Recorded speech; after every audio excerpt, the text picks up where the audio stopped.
This is the story beneath the story. The truth beneath the fiction. The memory beneath the amnesia. We are Alita. Not just in passing, not just in metaphor, in essence. Alita was more than a cyborg. She was more than scrap metal and circuits. She was a forgotten force, a divine warrior displaced, damaged, discarded. And so are we. They cast her out from the floating city, Zalem, the high place, the exalted realm, a place above, a realm that once held her purpose. And when she fell, she didn't fall alone. She fell like us. Down here to earth, in pieces. That's where the story begins. But here's the divine parallel. When she was found, she was still coated with greatness, even in the junk, even in the dust, even in the forgotten alleyways of a broken world. Her essence remained intact, just like ours. Because our ancestors didn't just come from the soil, they came from the stars, from higher places, from realms the oppressor can't name, from galaxies the system pretends don't exist. They fell, we fell, and like Alita, we've been wandering in a world that tells us we're nothing more than what it sees. But our bodies, our spirits, hold cosmic memory, and the system, it knows that. So it distracts, it programs, it lies, it gives you labels, degrees, titles, roles, anything to keep you from remembering what you really are. But Alita started to remember. With every move, her muscle memory returned. Every threat she faced activated something deeper, until eventually, she didn't just defend herself, she reclaimed herself. That's you.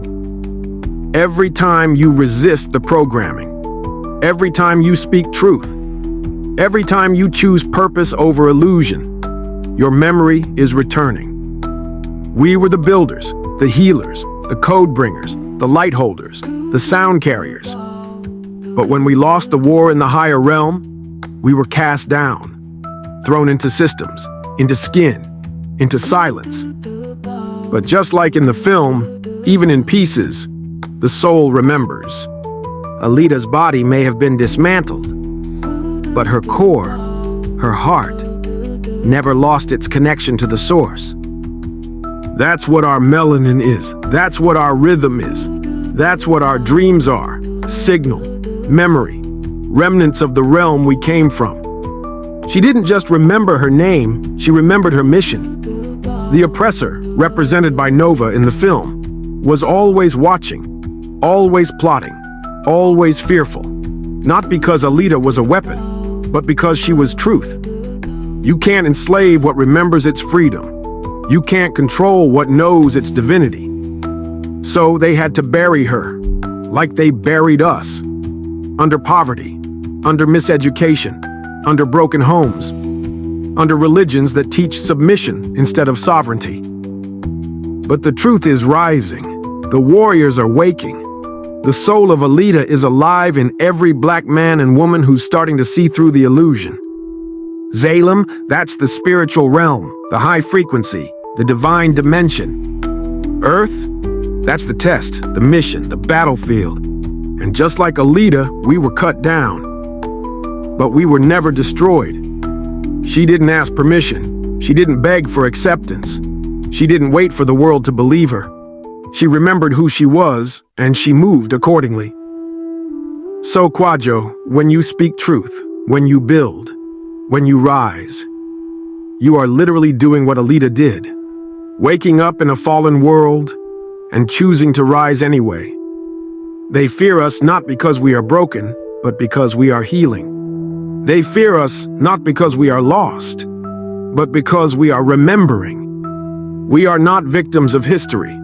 We are the resurrected architects of the future. This is not fiction. This is prophecy. We are Alita, and we're coming back for the throne. Because here's the truth, Kwajo. When you carry divine code, your entire life becomes a battlefield. The enemy doesn't wait for you to rise. It strikes while you're still on the ground, because it fears what you'll do once you remember who you are. That's why Alita didn't just fight enemies, She had to fight memory loss. She had to fight confusion. She had to fight feeling small, broken, unworthy, just like us. Because every day we walk in this world, there are voices whispering, "You're just human.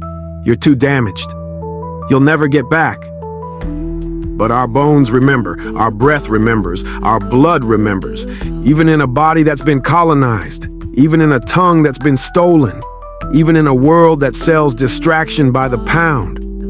Our soul is still vibrating with sacred memory, and like Alita, it's that moment of pressure, that moment of clarity that unlocks the warrior within.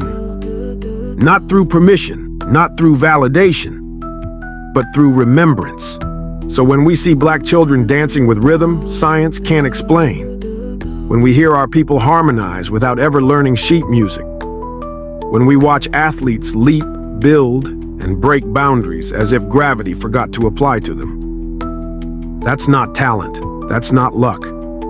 That's ancestral residue. That's cosmic code reactivating in real time. They called us slaves, but we were navigators. They called us primitive, but we were astronomers. They called us savage, but we wrote the first laws, healed without scalpels, built without blueprints. And even now, when they try to erase us from the timeline, we show up, we rise, we remember. Kwajo, remember this. The goal was never just survival, it was remembrance.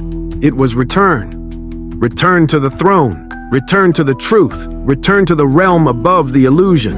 Just like Alita, we were thrown down not because we were weak, but because we were dangerous to the lie. They tried to silence the song in our bones. They tried to sterilize the power in our palms. They tried to convince us we were accidental. But every one of us is intentional. And we're rising, one truth at a time, one breath at a time, one ancestor's whisper at a time.